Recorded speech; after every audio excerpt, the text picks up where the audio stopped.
Hello, this is Tony from gardenmasterswithaz.com. And today Art's going to be talking to you about the hyacinth bean plant. Now, some people refer to this plant as the friendship plant, which is actually not correct, but some of our friends call it that, as well as Art's family growing up. But the friendship plant is an entirely different plant. This one is the hyacinth bean, and look at this photo of this plant in the summer. Very, very, very beautiful. Now, we're going to be joining Art outdoors in the fall to show you why some people refer to it as the friendship plant, even though it's really not. So let's join Art outdoors right now.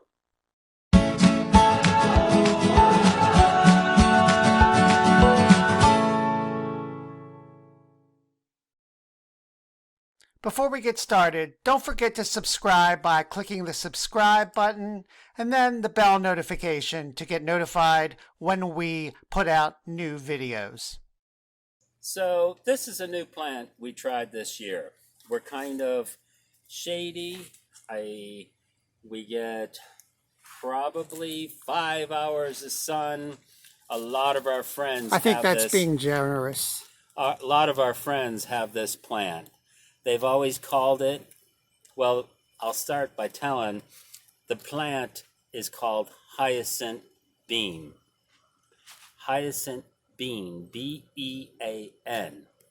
And during the summer, now this is after it's been hit by frost, but I wanted to show this because right here, the foliage, first of all, was sort of a purplish colored leaf, which was very interesting.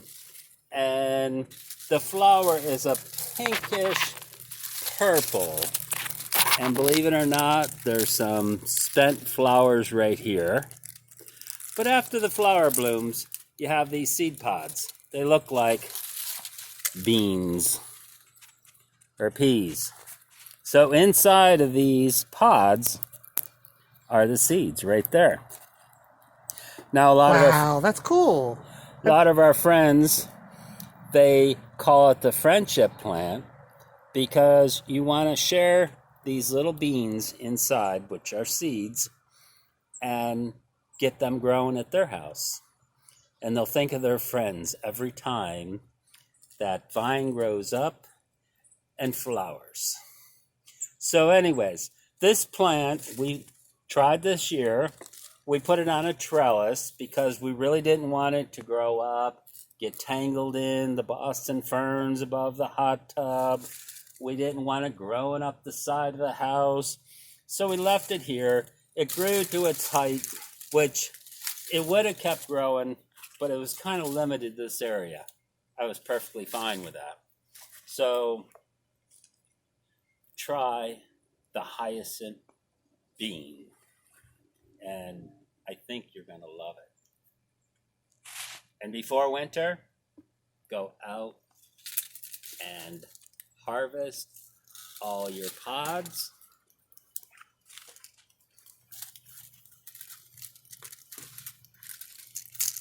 Before you pull it out of the ground, and share them with a friend or neighbor. So we'll take these pods inside for the winter and break them open, get the little seed out, and we'll put them, you don't want to seal them in a jar, you want to keep them open till they dry out, otherwise they might go moldy. And then we will put them in that container.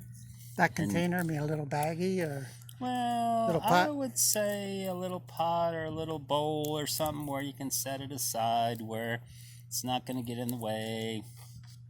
And then next spring you just hand them out. Is that it, Art? That's right. Now this year, I ended up buying this plant. There was 3 plants in a pot because I didn't have any seeds. I thought of it later in, I want to say maybe around June, July. But after I have these trusty little seeds now, I will never buy a potted plant. I'll just remember to get these in early enough and have, look at that, I got my money's worth. You know, I started off with 3 plants. Here's 3 plants. And we're going to have a lot more plants. Don't forget to subscribe by clicking the subscribe button and then the bell notification to get notified when we put out new videos.